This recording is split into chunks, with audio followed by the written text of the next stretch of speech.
We are live. Hello, everybody. Welcome to the 40th Gershman Philadelphia Jewish Film Festival. We hope you've been enjoying this amazing 2 weeks so far.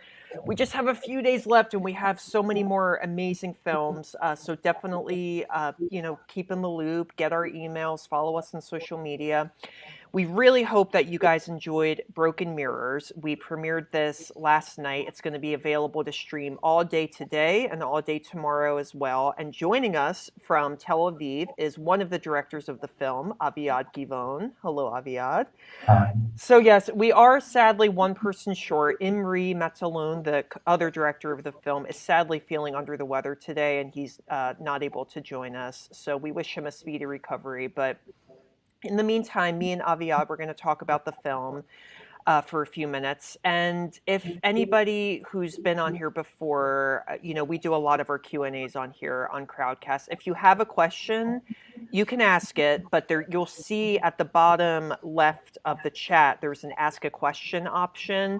So ask the question there. Usually in about, I don't know, maybe after about 20 minutes, we'll start to get to the questions and we can answer them. So yes, without further ado, let's get talking. So Broken Mirrors, this is just like, wow, this is I see a lot of dramas. I'm obviously a big movie buff. I see so many dramas and even, like the really effective, well-acted dramas. I can always tell like this is very strong and it's affecting me, but it's still just a movie. I can tell that it's just actors. Broken Mirrors is one of those rare movies where the emotion is just so raw and real and just it shakes you, like by the end of the film, I just like every time I see it, I just like kind of like can't move from my chair. It just is it has this audacity to it that you really rarely see in movies. And I'm curious. So Aviad, I forgot to mention, Aviad is also a graduate of the Sam Spiegel Film and Television School in Jerusalem, which is a huge film school. It's like the mecca of film schools in Israel. And this, if I'm not mistaken, this was your and Imri's first feature film together, was it? Yes. Very cool. So how did this project come about? Were you and Imri friends before this? Did you guys collaborate? How did the Well, story come? we didn't collaborate much before this film, but what happened is that Imri was filming someone else's film from our class. Mm-hmm. And while he was doing that, he was walking back on a roof and he fell from the roof and broke his arm. Oh, And geez. then I came to visit him in the hospital. And it was very boring sitting there in the hospital for hours. So we decided to start to write a script. And that's how it got started. Wow, very interesting. Yeah, because the movie explores, I'd say, it explores a lot of themes. It's about, father and daughter relationships. It's about redemption. It's about, a lot of things. But I feel like the ultimate theme that it really grapples with is pain. It's about this emotional pain that, Ariella, Shira Haas's character, just feels so much and is just trying so hard to punish herself for. So would you say that, Imri's accident, like this theme of pain was definitely a factor in the story? Well, actually, we started from the theme of forgiveness. Yeah. And I think that until you learn to forgive yourself, you will always be in pain. Yeah. So that's why there is so much pain in the story, because until she learns that she has to forgive herself, she's constantly in pain. Definitely. Oh, yeah, that's very interesting. And I think also the one thing that we really got to talk about is, the father, Giora, played marvelously by the actor.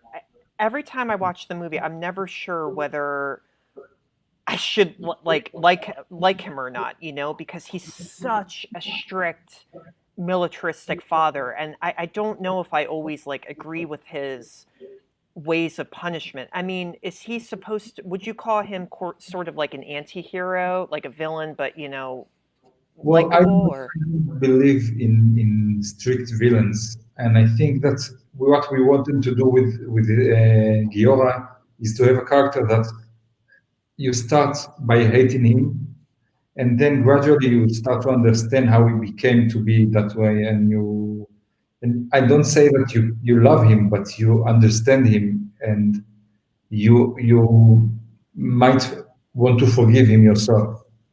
Yeah. And that's, I think that's what is one of the most powerful things about the film, is that, by the end, you do kind of, as a viewer, start to sympathize with him, and you do kind of see that it is almost like, as they say, like father, like daughter, they both really are grappling with forgiveness and this pain that they're feeling so much. And I think that, for a movie to do that, to really take a character that you hate, or not, I don't know about hate, but just are so sort of appalled by in the beginning, and then by the end, kind of give them this arc, and then by the end you do sort of appreciate them. I think it's really fascinating. And what I also liked, what you and Imri did with Yora, is that he's never like physically abusive with his daughter. He never, like, I was always waiting for a moment where he was going to like snap and hit her, or something like that, but it never happens. It's always much more psychological than that. So yeah, you were definitely aiming then for him to sort of be Yeah, a and character still like that. some people find it very hard to watch. And with the first punishment is for some people it's too much, and we see people moving in their chairs, and some even want to leave the theater. Yeah. Yeah, it's intense. It's definitely intense. Yeah, I know. It kind of, it's a good segue into my next question, which is, the masculinity. I noticed in the movie, like, masculinity is very, very dark and like sort of intense in the film. It felt to me like nearly every male character that Ariella meets is either, unbelievably strict, like her father, or, perverted, and it's just Yeah, trying to, like the scene when she gets in the car and the men are just clearly, they just want to have sex with her. It seems like, yeah, the only real character, male character, in my opinion, that is just the most kind and gentle is the character of Ben, played by Yoav Rotman, the young man. And there's that lovely scene where Ariella is just so trying to just pain herself and locks herself in the freezer, and he kind of just walks in and takes his shirt off and just says, "No, I'm going to freeze in here with you. I'm not going to let you, hurt yourself anymore." I mean, was that kind of intentional in the story to have, so many of these male characters just sort of be so, you know, I can't think of any other word but intense, almost like close to menacing in a way. yeah. This is a very good question because I think it hits one of the cornerstones of this of the film.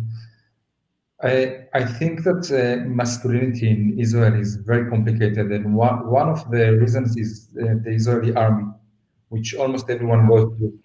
And if you noticed, Ben wasn't a soldier. He had never been exactly. in the army, and this is why he's different than other men in the film. Yeah, and I never really picked up on that. It's Ben, and then it's sort of the other, I forget the character's name, but the man who's with him. There's also that scene where Ariella is just trying to sort of give up her body to him, and he is like trying so hard. Yeah, yeah, he's trying so hard. It's like he knows it's wrong and he doesn't want to do it, and he's so, you can just see it in his expressions and with his. Well, if Yeah, you follow all the leads, you can see that he was also with her father in the army, and yeah. he was one of his soldiers. Oh yeah, yeah, yeah. And that scene, yeah. Wow. Yeah, so I never really imagined that. Yeah. So it really, you watch this film, and you do kind of realize that, the IDF really is like a big theme of this movie too, definitely. Mm. Wow. So it's very, very good. So I mean, also, I guess we obviously we have to talk about Shira Haas. So Shira, me working at the Jewish Film Festival, a lot of, and I'm assuming a lot of Jewish film festivals, they've known of Shira for a while now. They know that she's on Shtisel and she's been in a lot of Israeli films. This year, she's really catapulted, mainly from her performance in Unorthodox, the Netflix show. Got an Emmy nomination, and then she recently won an Ophir Award, the Israeli Academy Award for Asia, which we actually screened last week. And I forgot to mention, too, that for this film as well, I believe she also got an Ophir He was nomination. nominated for, yeah. Yeah. Well deserved, definitely. Did you guys, I mean, now she is just, everybody knows of her, Jews, non-Jews, everybody I feel like in the world, Unorthodox has really, really brought her to fame. Were you familiar with Shira before, the casting process? Well, I wasn't.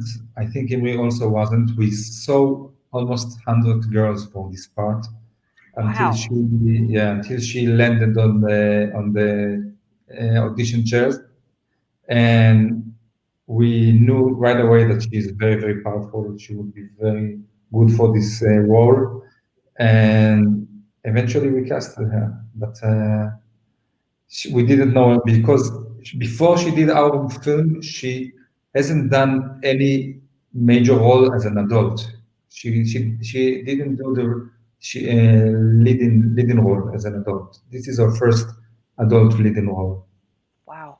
Yeah, and what was it about Shira that, I mean, she's obviously an amazing actress, but what made you think that she would be perfect for Ariella? This character who is just on the inside, just about to explode. I mean, literally, there are just scenes where Ariella, I mean, is just keeping it so together and it's just trying so hard not to break. I mean, what is it about Shira that, really you think made her perfect for the part? I think that she was very deeply connected to the character when she came to the audition, and we could see for the first time that something that we wrote is live Hmm. there in front of the camera. And when you see it, you just know. Yeah, yeah, definitely. I mean,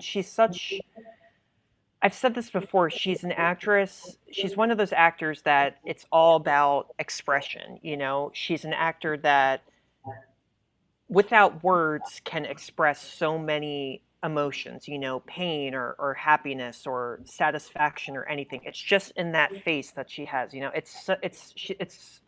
she's truly one of the most, nuanced performers I think that, we have right now. And I guess also, the end of the film is it's a happy ending in my opinion because these two characters really do sort of seem to forgive each other at the end, but it is left a little bit open ended. Where would you say, like, Ariella, what happens to this character exactly? I mean, does After her the film, after the film? Yeah. I mean, there's also, of course, her mother. We never really know what happens to her mother too after the accident. yeah. I think that she starts a path to getting better, Hmm. and she only, she's only on the verge of forgiving herself. She's learning that she can't hate herself anymore, and she has to forgive herself and then her father. And I believe that it will take her a few years to be fully recovered from what has happened. Yeah, yeah, I totally agree. I mean, forgiveness, especially if you live a life like Ariella's, I mean, it doesn't just, I think it's such an honest depiction of that. You don't just sort of forgive somebody and forgive yourself after one day. It is a long process and Yeah, but it's, I think that what's important there is that you feel that she wants to forgive herself and move on. yeah. Yeah, I you think do. that's the feeling that you go out with when you watch the film. Yeah, like you see that little glimmer of hope, there is that Mhm. little glimmer of hope at the very end of the movie, which I think is what makes it work so well, because it is a hard movie to sit through. It is very intense, and it's not, a happy movie. It's not. I mean, and I mean that with all due respect. It's a movie that really Not a deals. comedy. Yeah, it's no Disney movie. Yeah. I mean, it tackles these topics that are just so rarely explored, in my opinion, in Hollywood at least. And this is kind of it sort of leads me to my next question. I mean, and I'm not hating on Hollywood or anything like that. I always feel like, especially in America, movies have become so commercialized. It's all about the big budget action movies like the Marvel movies and everything. And what I appreciate so much, not just about Broken Mirrors, but I think Israeli filmmaking in general, is that it tends to avoid that. It tends to really focus on stories that are just real, and it deals with it focuses on real characters, not the big budget movies or anything like that. And in my opinion, at least, I mean, Israeli TV, Israeli cinema has just totally blown up in the last few years. So I mean, do you agree that it really is like your message for any aspiring filmmakers and writers, because you did graduate from a very popular film school in Jerusalem. Like, what do you think that to make a good movie, it really does just come down to the story and the characters and, mainly those things? I don't think that it's only the story and the character. I think that you have to put your passion in it, and it shows if the movie was done with passion for film, and nobody has the secret ingredients for a good film. But I think the more interesting question is, how did America become obsessed with superheroes? And this is something I don't know. I haven't watched the Marvel films Yeah. actually, so I don't know. There's a lot of them. Yeah. I can't tell about anything about them, but you do seem to realize that most of the grossing movies in America are superheroes films. They are. And Yeah. really, I don't know. It's amazing, and it's hard to understand, I think. Yeah, it is. I mean, it is a bit of a big question, I think. How do you, because I also went to film school in Philadelphia, and they kind of said what you said. There's no real answer on how to make a good movie.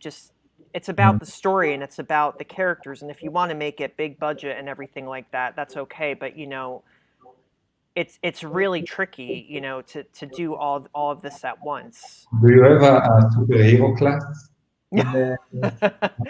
No, there was none of that. No, and my film classes, no, it was mainly just sort of like write what you want. It can be weird, it can be whatever. It's just it's good practice, and for whatever. But when you leave college, they did always stress to us that it is all about the story. It all comes down to the story and the characters. What makes the story so compelling when you're pitching it to producers and distributors and everything like that? And I feel like Broken Mirrors is a great example, because this isn't really a movie that you can explain in one word. It's so much deeper than that, and I think that is a good way to really get an audience so engaged with it, because they want to get to know these characters. They want to feel what Ariella is feeling, and what her father is feeling, and they really do. It's all about feeling empathy for this character. And I mean, watching this movie, what makes it so heartbreaking is, like, every time I watch it, I just want to like hug Ariella and just say, like, it's going to be okay. It's going to be okay. It's definitely a film like that. So, I mean, how has the film been received in Israel? I mean, you did mention earlier people in the theater get a little disturbed just at the first punishment scene, but how has the reaction been? So many people came to us after screening and said that they had trouble breathing for the film. Yeah. And it's like something was gripping them all along, and I was very happy that there is some sort of relief at the end of the film, so they can go home straight. Yes. Yeah, and I think it's I think it's important to give some hope at the end of a film like that. Otherwise, nobody can understand why they had to go through all this suffering.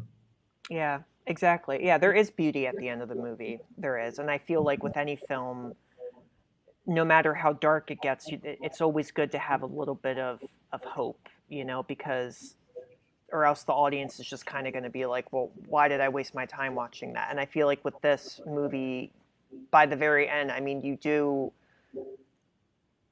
feel like you can get a little sigh of relief at the end, even though it is a bit of an ambiguous ending and not everything totally gets wrapped up, with her mother and everything like that. You leave the movie knowing that Ariella can kind of just understand things a little bit better and just, breathe and just slowly go on this new journey to realizing that she doesn't need to go to these such extreme lengths to punish herself. So, I mean, yeah, we loved it. We think that it's just such a powerful movie. We're so happy to have, premiered it here in Philly. And yeah, and has the film been around? Because how has it been on the festival circuit? Like, has it been to a lot of Jewish film festivals or just non-Jewish film festivals? Yeah. It's been to festivals around the world, and it was very reassuring to see that people around the world can understand what Ariela and what her father are going through. Yeah. And yeah, it was really amazing to see how people in Italy and in Germany and in Canada and all around the world really connect to this character, which is very Israeli after all. Yeah. Yeah. That's the power of it. I think that's what the power of a good film can do is if you can connect to any part of the story. We've all been in positions, I mean, hopefully not as extreme as Ariella, but we've all been in those situations where we do make a mistake and we do just feel this overwhelming guilt, and we do feel like we're about to just crack and just break down, and we just have to be strong and keep it all together. So it is, definitely a character I think everybody can relate to. So yeah, bravo, absolutely amazing. So we do have a few questions here. So yeah, we have a question here from David. Where where was the swimming hole scene filmed? I was actually wondering that too. Oh, it was actually filmed near a village that is in the Jerusalem mountains. Jerusalem Mountains. Wow. Yeah. Yeah, and that scene. Yeah, that was the scene right before the accident happens, if I'm not mistaken. Yes, Yeah, yes. yeah. And it was very cold. It was a cold day, and they were actually freezing there in the water. You can see it on film, but they were really freezing. They couldn't breathe, and we had to keep them warm between takes Oh my goodness. because it was, Cold in Israel. That I can't even like imagine that. oh, the water was very cold. The Yeah, water, yeah, yeah. like 2 degrees or 4 degrees. I don't know. It was Oh very my goodness. Oh, that's nuts. That's absolutely crazy. Wow. So we have another question here. How long did it take you to complete the film, and did anything extend the time frame that you originally had? well. We did most of the shooting during 1 month, Hmm. and then we did some editing, and then we had another 3 days of shooting. Oh, so it's actually not only a month, I feel like, for any film. That's pretty That impressive. that's about what you get when you shoot a film in Israel. It's Oh, around a month. wow. Yeah. Very cool. So yeah, are you and Imri, do you guys plan on collaborating again, We are in the helping future? each other with each other's scripts, but right now each one of us is working on a different project. So we read each other project and we help each other, but we are not doing it together right now. Oh, okay. Well, yeah, definitely. It's a phenomenal movie. We honestly can't recommend it enough, and we think that what you and Imri have done is just so daring. And I know I keep using that word daring and audacious, but you really do hardly see dramas like these made, at least in America, I can say. And I just want to give a huge thank you to you. Thank you to everybody also who attended this, everybody who watched the movie. Like I said, it is going to be available all day today and all day tomorrow. What's today's date? Yeah, tomorrow, Thursday, November 19th, until 8 p.m. Eastern Standard Time. And yeah, thank you so much, Aviad, for joining us today Thank you from very Tel much. Aviv. Toda Rabah. And yes, everybody, if you guys have any questions or anything, please don't hesitate to give us a call or email us. And yes, thank you so much, Aviad. Have a good rest of the day, Thank you or very much. rest of the night, actually, because yeah, it's nighttime over Yeah. there. Bye bye. Bye bye.